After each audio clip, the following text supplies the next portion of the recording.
دوستو ایک مدرسے کا طالب علم تھا جو نہایت ہی نیک اور شریف نوجوان تھا۔ اس نے پچھلے 2 دن سے کچھ نہیں کھایا تھا۔ فاقوں سے اس کا برا حال تھا۔ جب تیسرے روز بھی اسے کھانے کو کچھ نہ ملا اور بھوک کی شدت نے اسے بہت زیادہ ستایا تو اس نے یہ فیصلہ کر لیا کہ آج اسے ہر قیمت پر کچھ نہ کچھ کھانا ہے ورنہ وہ بھوک سے مر جائے گا۔ یہ سوچ کر وہ مدرسے سے نکلا اور چوری چھپے ایک پڑوس کے گھر میں داخل ہو گیا۔ گھر کافی شاندار تھا اور کھانے کی بھی بہت ہی خوشبودار مہکار آ رہی تھی۔ وہ سیدھا کچن میں داخل ہوا اور کھانا کھانے کے لیے جیسے ہی لقمہ توڑا تو اس کے ایمان نے اسے جھنجھوڑا کہ اگر یہ حرام کا نوالا تیرے اندر چلا گیا تو تمہاری نمازیں اور تمہارے روزے، تمہاری عبادتیں کسی کام کی نہیں ہوں گی۔ اس نے کھانا وہیں چھوڑا اور واپس مدرسے آ کر بیٹھ گیا۔ اللہ سے دعا کی کہ اے اللہ، مجھے اپنے خزانے سے رزق عطا فرما۔ مجھے بھوک سے مرنا تو گوارا ہے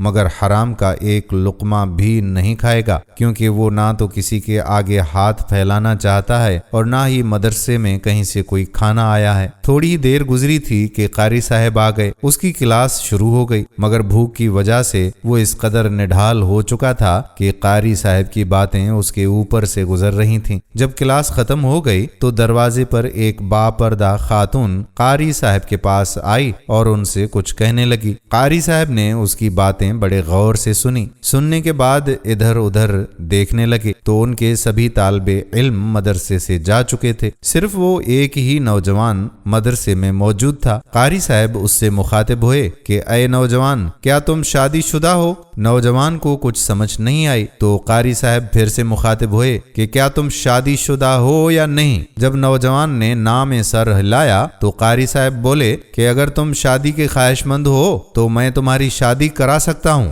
وہ نوجوان آگے سے بولا، قاری صاحب آپ کیسی باتیں کر رہے ہیں؟ میرے پاس کھانے کو روٹی تک نہیں اور آپ شادی کی بات کر رہے ہیں۔ تو قاری صاحب اس عورت کی طرف اشارہ کرتے ہوئے کہنے لگے کہ یہ ایک بیوہ خاتون ہے، ان کا خاوند کچھ عرصہ پہلے اس دنیا سے رخصت ہو چکا ہے جو ہمارا مقتدی تھا۔ اس کے پاس اپنا گھر بھی ہے اور اپنی جائیداد بھی ہے۔ اسے صرف ایک باحیا اور نیک نوجوان کی تلاش ہے جس کے ساتھ یہ اپنی ازدواجی زندگی پھر سے بحال کر سکے، اور اگر تم اس کے لیے رضامند ہو تو تمہارے حق مہر کی رقم بھی میں ادا کر دیتا ہوں اور تمہارا نکاح بھی ابھی پڑھا دیتا ہوں۔ جب نوجوان نے اپنی رضامندی ظاہر کی تو قاری صاحب نے گواہان کی موجودگی میں ان دونوں کا نکاح پڑھا دیا۔ جب نوجوان اپنی نئی نویلی دلہن کے ساتھ اس کے گھر پہنچا تو وہ یہ دیکھ کر دنگ رہ گیا، کیونکہ یہ تو وہی گھر تھا جس گھر میں وہ تھوڑی دیر پہلے کھانا چرانے کے لیے آیا تھا۔ اب جب اس کی بیوی نے نقاب اتارا تو اس کی آنکھیں پھٹی کی پھٹی رہ گئیں، کیونکہ اس نے اتنی حسین و جمیل عورت پہلے کبھی نہیں دیکھی تھی۔ اب جب وہ کچن میں اس کے لیے کھانا لانے گئی تو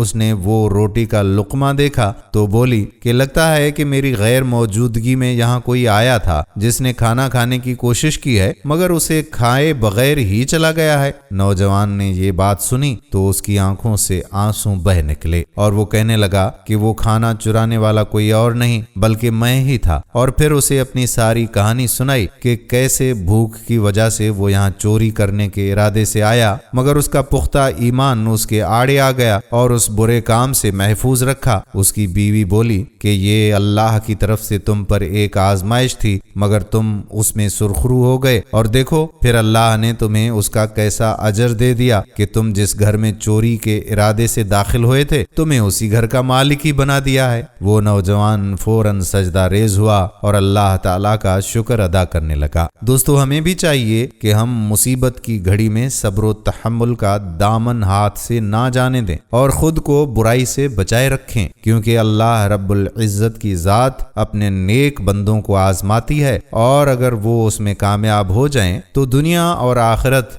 دونوں میں انہیں بڑے بڑے انعامات سے نوازا جاتا ہے۔ ہم امید کرتے ہیں کہ ہماری آج کی ویڈیو آپ کو پسند آئی ہوگی اور اسے شیئر بھی کریں گے۔ آپ کا اپنا میزبان قادر بخش کلہوڑو آنے والی ویڈیو تک اجازت چاہتا ہے۔ فی امان اللہ۔